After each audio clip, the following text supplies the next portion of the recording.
All right, we're going to have some fun together this morning. We're going to do something you don't normally do at 8 o'clock in the morning. We're going to philosophize together. Before I get started, though, I want to ask you all a question and kind of set the mood for what we're going to do. And when I ask a question, I like to get good answers, so I brought some Three Musketeers candy bars for any good answers up front, especially. You guys, who here can name for me any of the great philosophers in history? From where you sit, yell a name out. Anybody? Oh, good. Oh, Three Musketeers, good answers right away. Who said Socrates? I hear Aristotle. Oh, very good. Voltaire. Who over here? Anybody over here? They're just looking wise on this side. Okay, who else? Did I hear it? Very good. Plato, Aristotle. Who else? Oh, good. I'm hearing, this is the most names I've heard in a long time. Very good. Oh, yes. Did somebody say my name? She gets the rest of the bag. Now, wait a minute. You guys, Socrates, Plato, Aristotle, Confucius, Lao Tzu, Descartes, Rousseau, Voltaire. What do they all have in common? Yeah, they're all dead. Doesn't look too good for me, does it? Where are the great thinkers now? That's the question. Where are the philosophers of the present day? You know what I think the answer might be? You might be sitting next to one. Oh, skeptical faces all over the room all of a sudden. You guys, I'm not kidding. Everywhere I go, all of a sudden, people are turning into philosophers. In every walk of life, in every business, I'm hearing people ask deep and challenging questions about things they've long taken for granted. What is true success? How can I have more impact in my career? How can I have more fulfillment in my life? What's my legacy in this world supposed to be? It's unbelievable. Somebody called me not too long ago. He said, Professor, why are the biggest companies in America suddenly turning to you as a philosopher? Why are all Americans suddenly becoming philosophers? I said, man, I have no idea, but Winston Churchill may have explained it. He once said, you can always depend on Americans to do the right thing once they've exhausted every other possibility. We'll take it. Haven't tried everything else. People are turning into philosophers, accessing the wisdom of the ages. We're going to do some of that this morning together, but you know what? Plato said, you must prepare the body for the exercise of the mind. Y'all have been sitting for an hour, so why don't you take 10 seconds, stand up, and shake the hand of the great thinker next to you.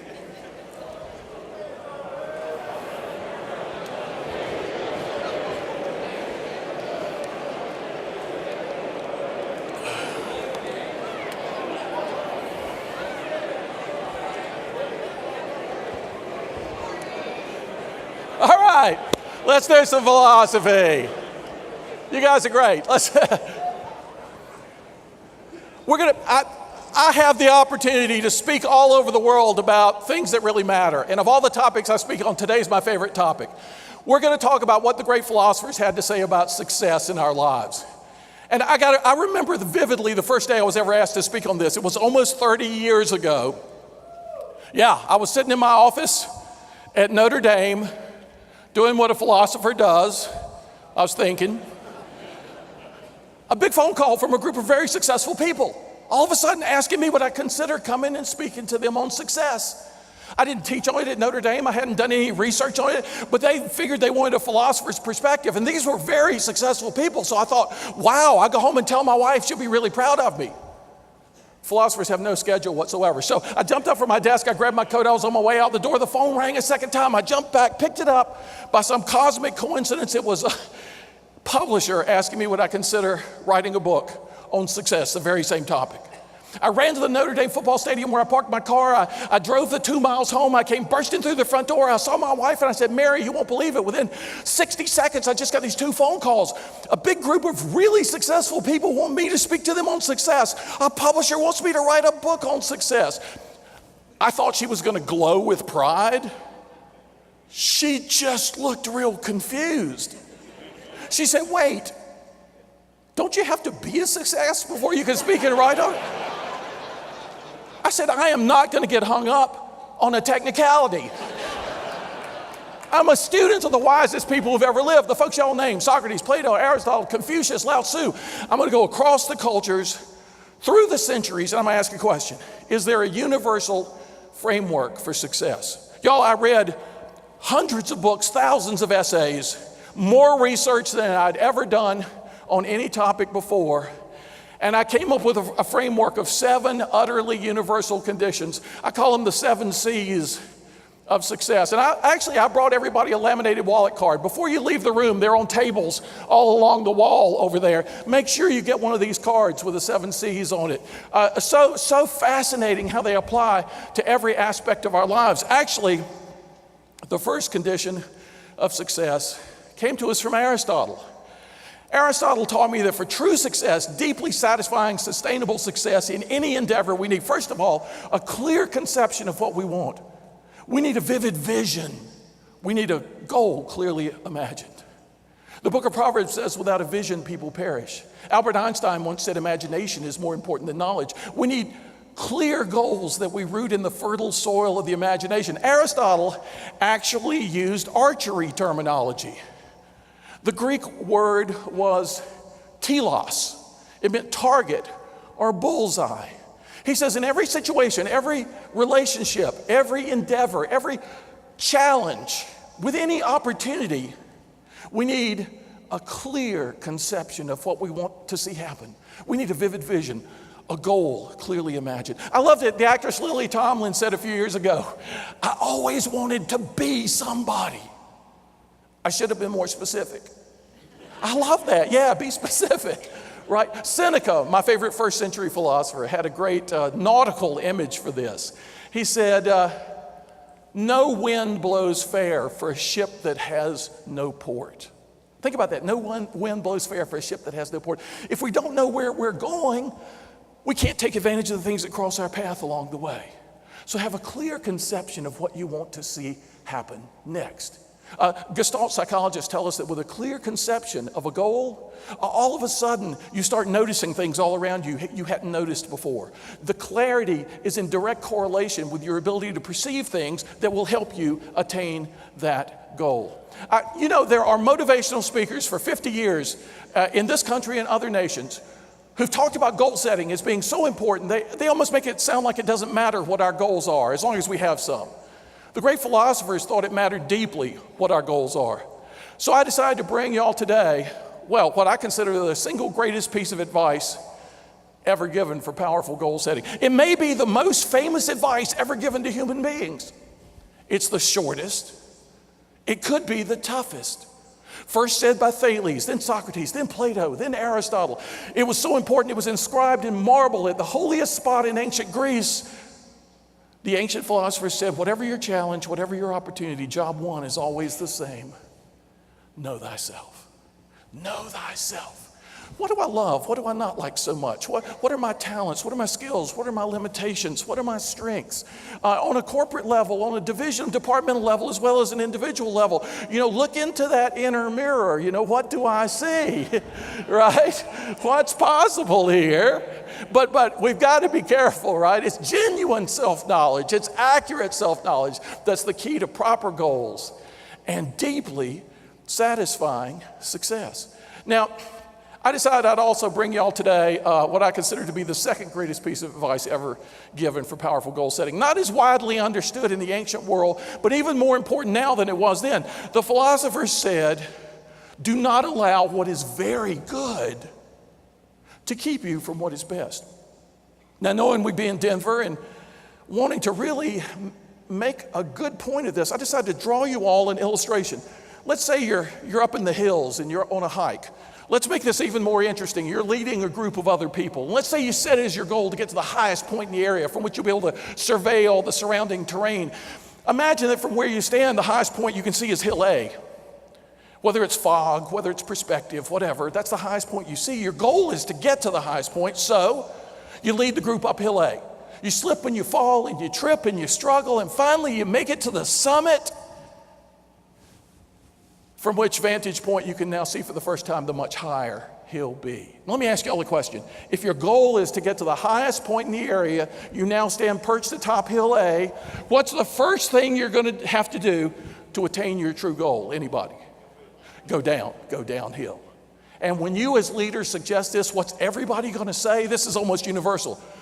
What do you mean we have to go downhill? It took us a long time to get up here. Hill A is perfectly good. We can see all we need to see from Hill A. There are so many companies, there are so many divisions of companies, there are so many families stuck on top of Hill A because nobody wants to go down the hill. What does that metaphorically represent? Changing what you've most recently been doing. Getting out of the proverbial comfort zone, right?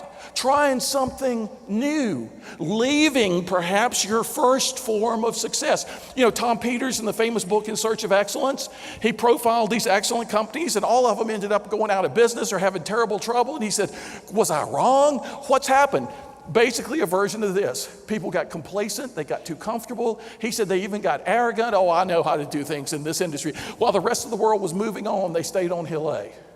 The philosophers say you've got to have inner boldness to set new goals. No matter how successful you've been, have this inner desire to always be ready for the next adventure. Well, y'all, some of you may be saying, wait a minute, here's a philosopher talking to us about success. Success is obviously something in the outer world, but so far we're just talking about inner things, a clear conception, a vivid vision, the imagination, self-knowledge, inner boldness. What's the relationship in this world between the inner and the outer? I got to tell you a story, something that just recently happened to me. I'm running into a hotel lobby. My car was late getting me to a hotel. I'm going to be giving a talk in about 30 minutes. This is the closest I've ever cut it. I'm running into the lobby. There are 4 guys that just come off a golf course. You could tell by the way they're dressed. And one of them recognized me from a poster. He said, Professor, you got to come over here. I got to tell you what just happened. And I said, well, what do you mean? What just happened? You know, I just walked in the door. He said, I'll be quick. I know you're on in just a few minutes. He said, he points to his 3 friends and he says, the 4 of us have a pact amongst ourselves. Everywhere we go in the country for a meeting, we find a golf course and play a few holes of golf before the first session. We've done it for 10 years. Here, this hotel has a great course. We didn't have to go looking. We go out, but you're starting pretty soon, so we had to go out early. And this guy, he points to one of the other 3, Professor, he stretches every muscle in his body before he'll swing a golf club. We don't know if it's yoga. We don't know what he's doing. We said, come on, man, take your swing. We got to go. He steps up to the tee. He takes his swing, and for the first time in 10 years, this character totally missed the ball. The 3 of us just stared at him, and he looked back at us and he said, whoa, tough course. Ain't that the human condition? This guy said. I said, you're kidding me about this, right? He said, I swear to you, it happened an hour ago. I said, well, you have captured the human condition. We live in a world in which everybody is yelling, tough course, tough course. What's the economy going to do next? What's with all the politics around the world? What's the demographics of the workforce? What about this? What about that? You know, it's like everybody's yelling tough course except the great philosophers who are always people who said, you know what? Ultimately, it's not the course. It's what we bring to the course each and every day. First of all, a clear conception of what we want to see happen. Number 2, a strong confidence that we can attain that goal. I got to tell you about a guy at Harvard University, one of the most famous philosophers and psychologists ever to teach at Harvard, 100 years ago. Guy's name was William James. He was the founder of modern psychology. James noticed something that you and I have noticed, but maybe you've never thought about it. All the different things we call sports. I mean, have you ever thought about this? Badminton and horseshoes and basketball and football and rowing and running and archery and mountain climbing. And they're such different activities, and they're all sports. Well, James said, you know what? They all have champions. I wonder if despite the differences in their activities all over the map, I wonder if all champions have any set of characteristics in common. So he's asking, is there an essence of championship level endeavor? He studies every champion of his day, again, about 100 years ago, and he says, I'm really surprised. I think there's one quality that every champion shares with every other champion, and I don't think we have a word for it in the English language. So using Latin, he coins a phrase, precursive faith. Cursive, to run, pre, ahead of. Faith that runs ahead of the evidence. Now, here's the insight. He said every champion is regularly challenged to do something they've never done before. Wrestle a new opponent, climb a new mountain, break a new world's record. If they just look in their past history of accomplishments and ask themselves the question, do I have evidence sufficient to prove I can do this new thing? The answer will always be no. The evidence of the past is always insufficient to prove the success of the future. He said the champions, they're precisely the people who don't let that hold them back. They run ahead of the evidence precursively, believing in themselves. He told a story about a mountain climber. And again, this is 100 years ago. This man, a very famous mountain climber who slipped and fell during a difficult ascent. And James said he was trapped on a ledge, and a blizzard was coming on. He died of exposure unless he made a jump longer than any jump he'd ever even contemplated. James said if he stood there and said to himself, I can't make this jump, I'll get killed if I even try it. And if I don't make the jump, I'll get killed by the storm. There's no way out. I'm doomed. This is hopeless. If he engaged in negative self-talk, he'd be lowering the objective probability of his own success. But if he engaged in precursive faith, I can do this jump. This is why I've done all my legwork. This is what I prepared for my whole career. He will raise the objective probability of success. Any guarantees? No. But life is a matter of probabilities, right? He told the story because the mountain climber used precursive faith, made the jump, and lived to tell the story. Now, I got to admit, I was saying to myself at the time I was learning about this, have I ever been stuck on the side of a mountain? You know, even metaphorically, have I ever had to do this kind of thing, this precursive faith? 3 days later, I get a phone call from a big advertising agency in Chicago. I mean, advertising agencies don't call philosophy professors, right? So I pick up the phone.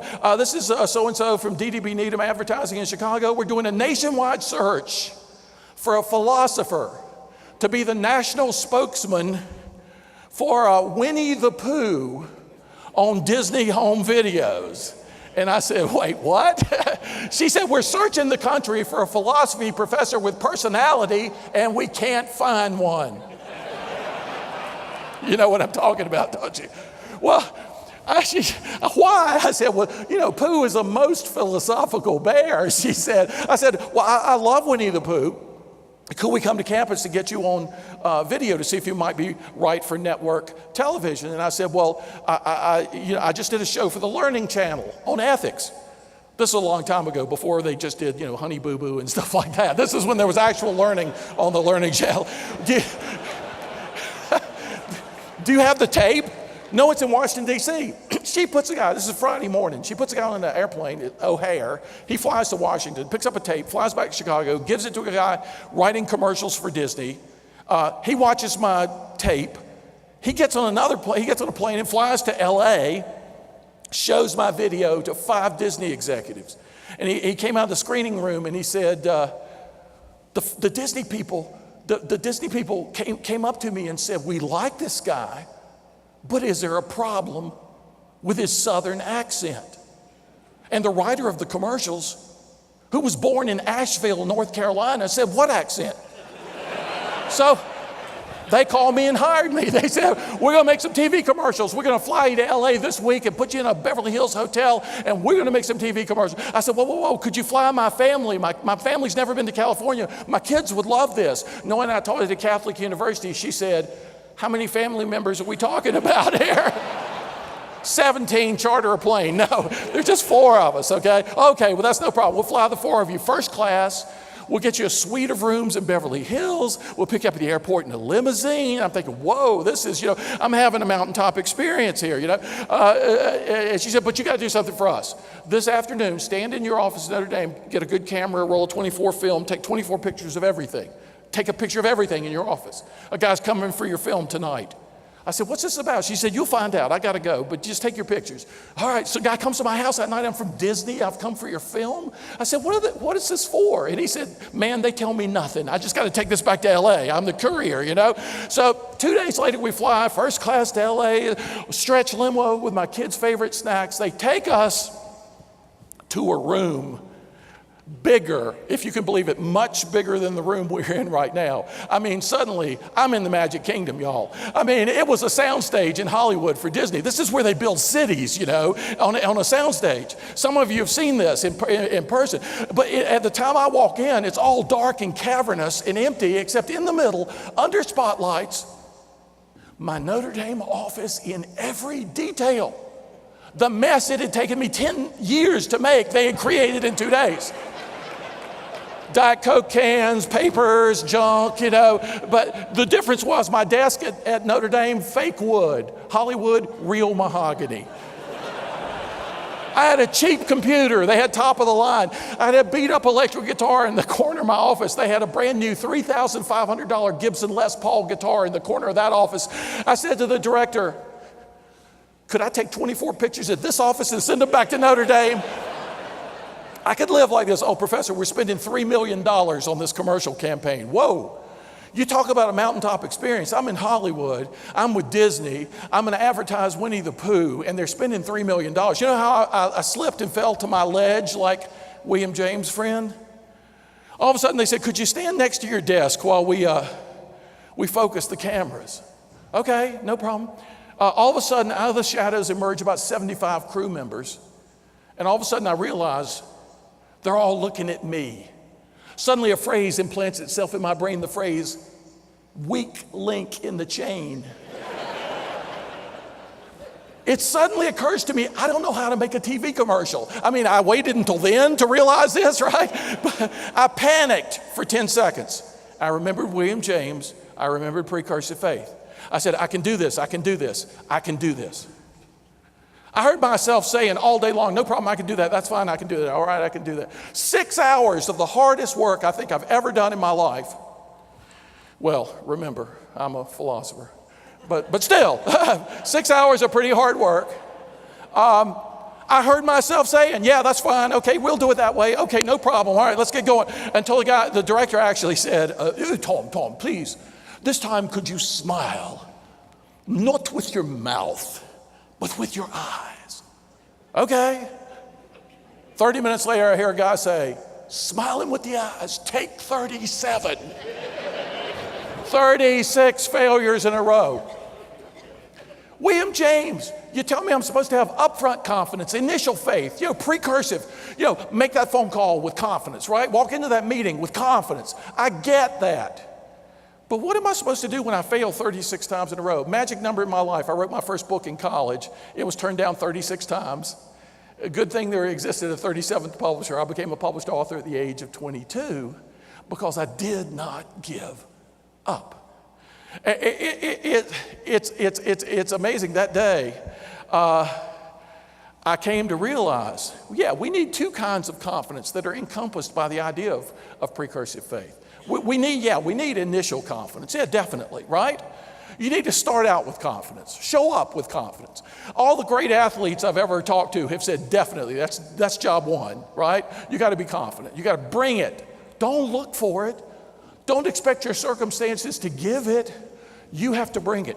But that day at Disney, I learned we need a second kind of confidence. We need what I like to call resilient confidence. Confidence that can take its lumps and keep on going, right? We all know the stories about the Dixie Chicks who were told, nobody wants to hear banjo music anymore. Give up. You'll never get a recording contract, right? And every group you can imagine, every Superman cartoon character was turned down by publisher after publisher after publisher before somebody said, okay, Harry Potter, J.K. Rowling got more rejections than anybody I've ever known of. Resilient confidence, persistent confidence. I mean, that day, it was a good thing my son was with me. He was 8 years old, big baseball fan. Just him being there reminded me of another 8-year-old kid. This kid walked out of his house one day. He had left a baseball bat and a ball on the front yard in the grass. And the kid picks up the ball, he picks up the bat, and he walks down to the sidewalk. And he's just holding the ball. He's holding the bat. And he's saying, I'm the world's greatest baseball player. I'm the greatest baseball player in the world. And he's variations of that. He's saying it over and over. Other kids are around. He's not having anything to do with them. I'm the world's greatest baseball player. He looks a little self-conscious at a certain point and walks down the driveway into his backyard where he thinks nobody can see him or hear him. And he throws up the ball. He says, I am the greatest. And he takes a swing, and just like the golfer, he totally misses the ball. He reaches down and picks it up. He says, I am the greatest baseball player. Second swing, missed it again. Reaches down and picks it up. The greatest. It's me, the greatest baseball player. Third and biggest swing yet. Totally misses the ball again. It just falls into the grass. He stands there looking at it. And he says, 3 strikes. Wow, what a pitcher. Now that's resilient confidence. Once that kid came into my head, I was able to smile with my eyes. The Disney people were laughing. One lady said, a top executive said, you look just like Jiminy Cricket, whatever in the world that means, I don't know. But it was a wrap. 2 TV commercials for Winnie the Pooh. My kids were proud of me. Dad, you're a philosopher, they said. My wife said she was so proud of me. She got her favorite new vocabulary word that day. As we left the studio, a guy said to me, "Oh, professor, you'll start getting residuals very soon."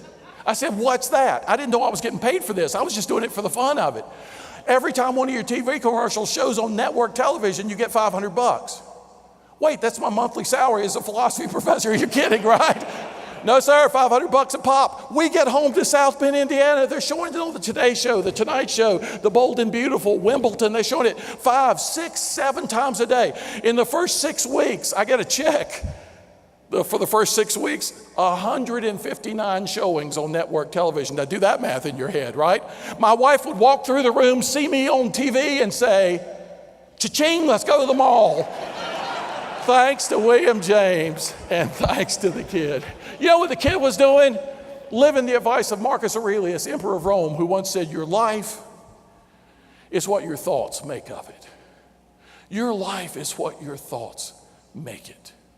You know, he didn't mean this in some magical way. He meant it in a psychologically empowering way. How do we think about our situation is such a powerful part of the formula for dealing with it successfully.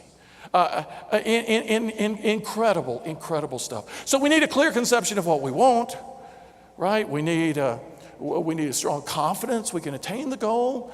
We need, number 3, a focused concentration on what it takes to reach the goal. We live in a world of big dreamers, so sometimes they seem to have supreme self-confidence, and they've forgotten this one. They've forgotten this condition of success.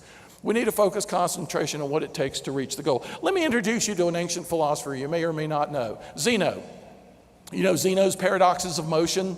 If I want to get to the exit over there, I can't get all the way at once. I've got to get to the halfway mark first. Before I get there, I got to cross the 1/4 mark. Oh, the 1/8, the 1/16, the 1/32, the 1/64. Oh no, if space is infinitely divisible before I go anywhere, I've got to go infinitely many places first, which is impossible in finite time. Therefore, nobody can ever go anywhere. I was like, calm down, Zeno. Calm down, Zeno. You got an insight wrapped up in a paradox. From any start point to any goal, there's a universally best strategy. I call it divide, then conquer. If I want to be a certain place a year from now, where do I need to be 6 months from now? Where do I need to be 3 months from now? What can I be doing today, tomorrow?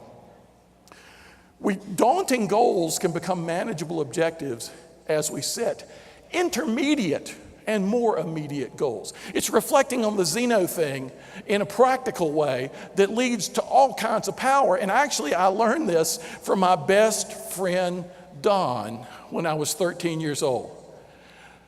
I lived a block from our junior high middle school, and Don would come to my house every day after school. And Don was a musician in his mind. He was actually a tambourine player. And he wasn't like any of the great tambourine players. Don was the world's worst tambourine player. He had no rhythm in his body whatsoever. He would randomly shake it. He would just hit it on stuff. It was just awful, but not nearly as awful as his singing voice. He got kicked out of a volunteer Baptist church choir. The minister actually said, "Please serve God some other way." I mean, this is how good he was as a singer. He'd come to our house every day after school. "Tom, let's start a band. Do you want to start a band? Let's be great musicians together. Let's start a band." It was like, oh my, let's just play some today, Don. Let's talk about a band later. I'd plug in my guitar. He'd shake his tambourine. My parents would get out of the house as fast as they could. Day after day, week after week, let's start a band. Do you want to start a band? Oh, he's horrible, but he's my best friend. So this goes on for years, believe it or not. And then he goes to Duke University in our hometown of Durham, North Carolina. And then his sophomore year, he does what we have any Duke people in the room? Any Duke people? Go Tar Heels, good. Well, like any good Duke student, his second year at Duke, he does what any good Duke student should do. He quit. Okay, as a Tar Heel, I'm required by law to make that suggestion. So I go down to school, down the street to Chapel Hill. Y'all, nobody in my family had ever been to college. My mother told me there was no money for college, but I got a scholarship, a Moorhead scholarship to go to UNC Chapel Hill. It was the most wonderful thing. And that got me a full ride at Yale for my 2 PhDs at Yale. It never cost me anything. I was a poor boy, I couldn't afford anything. But I mention that because if you could make a difference for a kid with education, you never know where it's going to stop. Right, it can change people's lives. But so Don goes to Duke. He says to himself his sophomore year, I can't become a great musician in Durham. It doesn't happen here. I got to go to a music city. LA, too far. New York, too far. I know what I'll do. I'll go to Nashville. His intermediate goal. I gotta get a cheap way to get there. He borrows money from all his friends and buys a one-way bus ticket to Nashville. He gets to Nashville. He sleeps in somebody's car for 6 weeks. I got to get it. Maybe I can't surf to fame and fortune on the tambourine. Maybe I need guitar lessons. He takes guitar lessons. Maybe I need voice lessons. He becomes the biggest challenge in history to the voice teachers in Nashville, Tennessee. Talk about self-knowledge knocking at your door. He gets a job at the Vanderbilt Computer Center at night so that during the day he can take his songs he's writing to all the music companies. And we're just thinking, this is awful. This is just, he's wasting his time. This is never going to work out. But he had a clear conception, he had a strong confidence, he had a focused concentration. He starts breaking it down, boom, boom, boom. I got to hang out at the clubs where the good musicians hang out. Hey, I got to meet some of these people. 2 years later, I'm up in New Haven. I got a phone call from a friend. He said, listen to this. He puts on a record. It's a great song. It's a great singer. I said, what's this? He said, it's our buddy Don. He wrote it, recorded it. It's Capitol Records. It's number 96 on the country charts. I thought, this is like mind-boggling, right? And so I said, well, I got to congratulate him next month when we all come home for Christmas, because all the friends would come home to Durham for Christmas vacation. Well, so I get home to Durham. Where's Don? Where's Don? Where's Don? Nobody knows. Finally, somebody said, oh, didn't you hear he had to stay in Nashville? Everybody's recording his songs. I said, what do you mean everybody? Who? And my friend says, Kenny Rogers is recording one. Now, do y'all remember the late 70s, before Kenny Rogers started roasting chicken and having plastic surgery full time and other things? He was, by 3 polls, he was the #1 singer in the world. And I said to my friend, what has Don written that Kenny Rogers is recording? And he said, I think the name of the song is The Gambler. You ever heard of that? You got to know when to hold them, know when to fold them. My friend Don, well, I met a famous guitar player at the Opryland Hotel. He said, your buddy Don Schlitz is the greatest songwriter in the history of country music. I said, by what standard? This is still mind-boggling.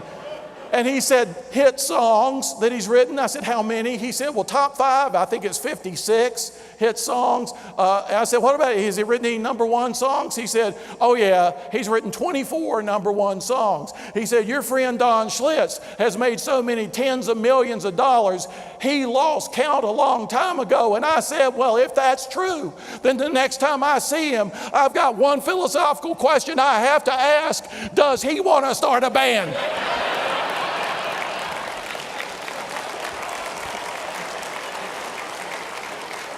That's the kind of person you want to be around, right? A master of focused concentration. Amazing, amazing stuff. Okay, number 4. Don was also really good at this. Incredibly good. We need a stubborn consistency in pursuing our vision and determined persistence. Y'all look at the word consistency. Well, let's do some Latin again. It comes from 2 Latin root words, sto, stare, steti, to stand, and a particle that means together, to stand together. Consistency isn't about always doing things the same way. That's being stuck on Hill A. Consistency is about standing together. Do my actions and words stand together? Do all my behaviors and tones of voice and activity, do they all stand together? Do the people in my department stand together? Do the members of my family stand together, or are we pulling apart? Consistency is about standing together. Chinese philosophers have a great image for this. Moving water. They say moving water, when it comes across an obstacle, what does it do? It goes around it, it goes over it, it goes under it, it finds a way. They ask a question, what's stronger, water or stone? I love to ask my students that question because they would say, how can you even ask that? Water is is just liquid, and stone is hard and massive and dense and heavy, and dripping water goes through stone, right? So Chinese philosophers have a saying, be like water. Be like water. When this liquid encounters radically changed circumstances, it becomes a solid. When it encounters radical difference in the opposite direction, it becomes a vapor. But it never abandons its essential nature. H2O. Be like water. Isn't that an amazing image of consistency in times of change? We need to be able to adjust and adapt and flex and transform. There's an alchemy to life that we need to be able to do while always remaining true to who we are. What our essence is, never changing that. Very powerful, very powerful. Consistency. I did a study of failure a few years ago. Well, the number one cause of failure in our time, self-imposed self-sabotage. People acting inconsistently with their own averred goals and values. Now, why would anybody act inconsistently with their own goals and values? There are a lot of causes, right? Confusion, temptation, pressure, distraction. But most of the time, you trip and fall, you pick yourself back up, right? I mean, I ate too much on Father's Day. It was Father's Day, right? And so I was inconsistent with my sort of nutritional goals, and so now I got to pick myself back up and, take it easy for a few days at the dinner table. But we do that, right? And it's okay. Human beings make mistakes. But I tell you something. I got a call from a big healthcare organization. It was a hospital system. They said, Professor, we got a problem we need your help with. I said, what's the problem? The lady said, persistent inconsistency. I said, well, I've never even heard that one before. Well, what do you mean? We got vice presidents at war with each other, managers undermining each other. We have people acting inconsistent with our strategic objectives, with our ethics policy. We got so much inconsistency going on for so long, at least 5 years now. We're going to just come apart unless we can stop it and turn it around. Could you figure out for us why anyone would persist in inconsistent behavior? That's probably the first stage of figuring out how to change it. I said, let me call you back, because I didn't know any great thinker who had analyzed this. So I had to use my secret weapon as a philosopher. I had to stare out the window for 3 days. I recommend window staring. A great British businessman was asked the secret of his success. He said, we give ourselves every gift imaginable. You want a certain pair of shoes, you get the shoes. You want a certain golf club, you get the club. You want a certain house, you get the house. You want a certain car, you get the car. The only thing we never give ourselves is the most precious thing of all, time, and time to think. He said, my success comes from giving myself time to stare out the window and draw on my unconscious mind. Well, I stared out the window for 3 days, and I called the lady back, and I said, I got your answer. There are 3 possible causes of persistent inconsistency. 3 causes. And the number one cause worldwide is the one that Socrates was always hammering on, ignorance. We're running to the edge of the cliff, and we're not slowing down because we don't see it coming.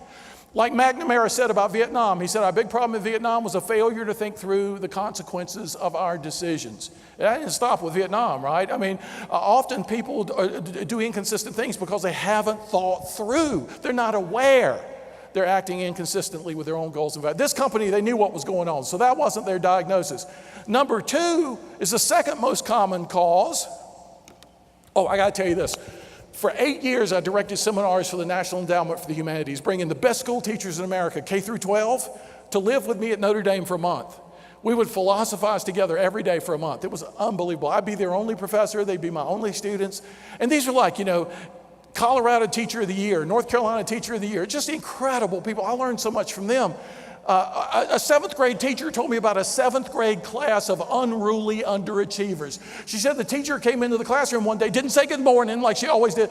She just walked to the blackboard and wrote those 2 words in huge letters and then called on the ringleader, Bob, what's the difference between ignorance and indifference? And Bob actually said, I don't know and I don't care. Absolutely right. Absolutely right, Bob. See what you can do when you set your mind to it, she said. Any teacher can deal with ignorance. We provide information. It's indifference that's so much harder to reach. Was this hospital group indifferent? Were they apathetic? Did they not care? No, they were worried. That's why they were calling me. They said there's widespread anxiety about all this. What could it be? Number 3, nailed it. Once they understood it, they turned around the situation, and 2 years later, their president was an international spokesman for how to do things right in their industry. But they couldn't deal with it until they could identify it. It was the simple force of inertia. And you guys know in physics, an object at rest tends to stay at rest, an object in motion tends to stay in motion. In human life, the weight of habit. We're stuck in a rut and can't get out, or everybody's on hill A and nobody wants to go downhill, right? Probably habit is the second strongest natural power in human life. That's why bad habits are so hard to get people to change. Y'all know this in safety, right? It's hard to get people to change their habits. And fortunately, there's a greater natural power, the one Einstein pointed out when he said imagination is more important than knowledge. When you get people's imaginations in gear, they can overcome inertia. They are inspired to overcome inertia. So this company, once they understood what was going on, they started using the power of the imagination. They turned things around so fast. Medieval philosophers explained how this worked. Medieval philosophers said, the imagination engages the emotions. And in this world, it's really the emotions that move the will. And that's pretty profound, isn't it? The imagination engages the emotions, and the emotions move the will. You've ever tried to talk somebody out of inconsistent behavior? Water off a duck's back, right? You're reasoning, you're arguing, you're giving good reasons, and it's making no difference, right? But you get people's imaginations in gear, and they want to change, which is why our next condition for success says we need an emotional commitment to the importance of what we're doing. The seminar for school teachers was on Blaise Pascal. Y'all know Blaise Pascal. In the 1600s, he was an amazing scientist and mathematician, maybe most famous for one sentence in his Pensées. He said, "The heart has its reasons, of which reason knows nothing." The heart has its reasons. We need an emotional commitment to the importance of what we're doing. I met a man, I got an email once. A guy said, "I've read all your books. They've changed my life as a business person. If you're ever in Austin, Texas, I want to take you out to dinner." And I wrote this guy right back, "Hey, a free dinner? Yeah, okay." So I said, "I'm going to be in Austin in 3 weeks. Here are the dates. Where do you want to take me?" And the guy writes back and said, "I'm in Dallas those 2 days, but if you come a day early, you can spend the night at my house and I'll cook you dinner." Okay, this is taking a turn I didn't expect, right? And so I don't know this guy. Who is this guy? I just saw John, right? So I looked down at the end of the email, and it's John Mackey, founder and CEO of Whole Foods, who's just been in the news recently, right? And I'll stay at his house just to see what's in his refrigerator, right? I mean, so I go to Austin, Texas, and I give him, he gives me an office in Whole Foods because he's got meetings all day, and he's going to take me to his house. He's going to cook dinner. He's actually a good cook. But so when he first meets me, he said, "I got 15 minutes between meetings." He comes in running in. "Let's talk philosophy." I said, "First of all," my wife said, "the first thing I say to you is Wilmington, North Carolina needs a Whole Foods." And he said, yeah, I hear that from people all the time. He said, but see, John Mackey is the most zen guy I've ever met. This guy is so calm until you talk business. And then it's like his hair is going to catch on fire. He gets so excited about business. He's so emotionally committed. So I give him this argument that Wilmington is a miniature Austin, Texas. It's got a university. It's got films made there. It's got people who love outdoor living. It's got people concerned about health. This is who you built Whole Foods for, because it didn't meet any of the demographic criteria of population density or any of that. And so he says, yeah. So at dinner that night, he's doing his BlackBerry. And when we're having dinner, he says, "I'm sorry, I never do this at dinner, but it's really important." I said, "Yeah, it's fine. And so he puts down the BlackBerry. He said, "Tell your wife she got her Whole Foods." I said, "I brought you a $5 philosophy book and you're giving me a Whole Foods." He said, "Second biggest in North Carolina." The reason I was able to overcome, we had petitions signed by 10,000 people. I appealed to his emotional commitment, to his passion. And that's what moves people, an emotional commitment. I learned this from the Notre Dame football team in the strangest way. I spent a lot of years teaching at the University of Notre Dame, a beautiful, beautiful place in South Bend, Indiana. That campus is really amazing.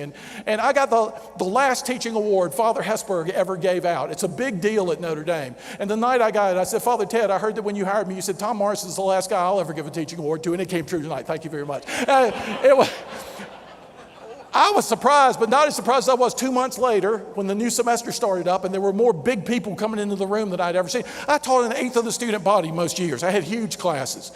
But I'd never had that many varsity athletes in a philosophy class.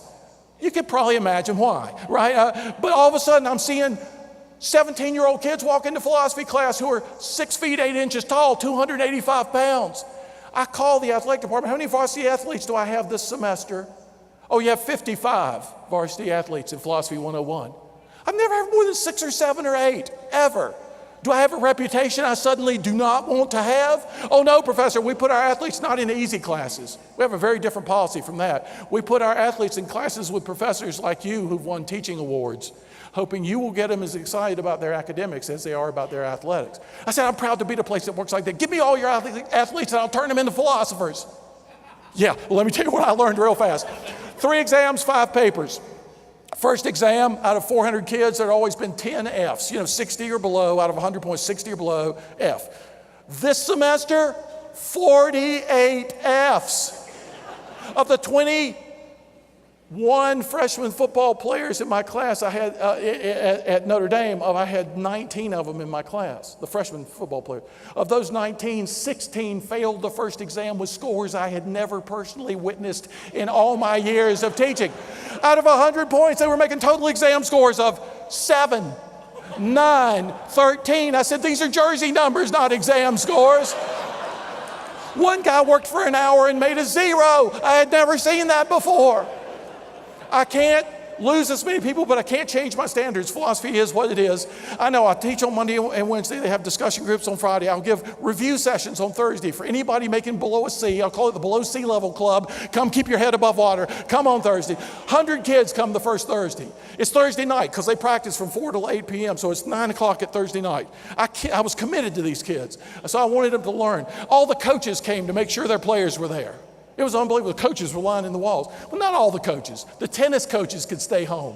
Their kids were fine. But it was the money sports, It was basketball, football, hockey, all those coaches. The coaches came every Thursday.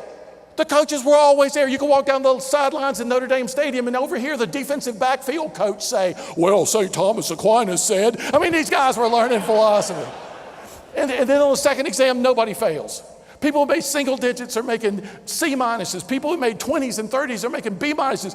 The kid who made big guy, I should say, who made the 0, pulled himself all the way up to a totally legitimate D. I'd never been proud of a D before, but this guy convinced me D is for defense, So what? Was F for football? I was starting to wonder. It took me half the semester to convince him F was not for philosophy.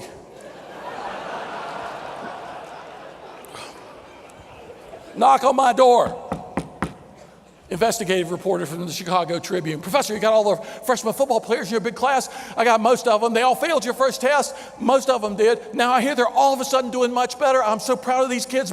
Greatest come from behind in the history of Notre Dame football, not reported by Sports Illustrated. He said, yeah, could I look at that second exam, please? Oh, he thought the professor was doing his part for the program. Maybe on the second exam, he's going to see questions like discuss the nature of the good in the phrase good tackle. Maybe I'm making it irrelevant. He reads the first 2 questions about the ontological argument for the existence of God and the teleological argument with David Hume's critiques. He says, football players can read these questions. I said, they can nail the answers. These are the future philosophers of the NFL. If on Super Bowl Sunday, any day in the future, you see anybody in the huddle in the thinker pose, they've been in my class. How do you do this? How do you teach them stuff? I said, I asked the offensive center, how'd you guys turn it around? He said, Professor, it was you. I said, I didn't make it easy. No, you came in Thursday nights when you didn't have to. You showed you cared about us. You were committed to us. And that spread, Professor, that was contagious. We started caring about you and what you were trying to do for us. People are attracted to people who care. When you show up on your version of Thursday night, whatever that means, man, he believes in this. She means what she's saying. People come alive.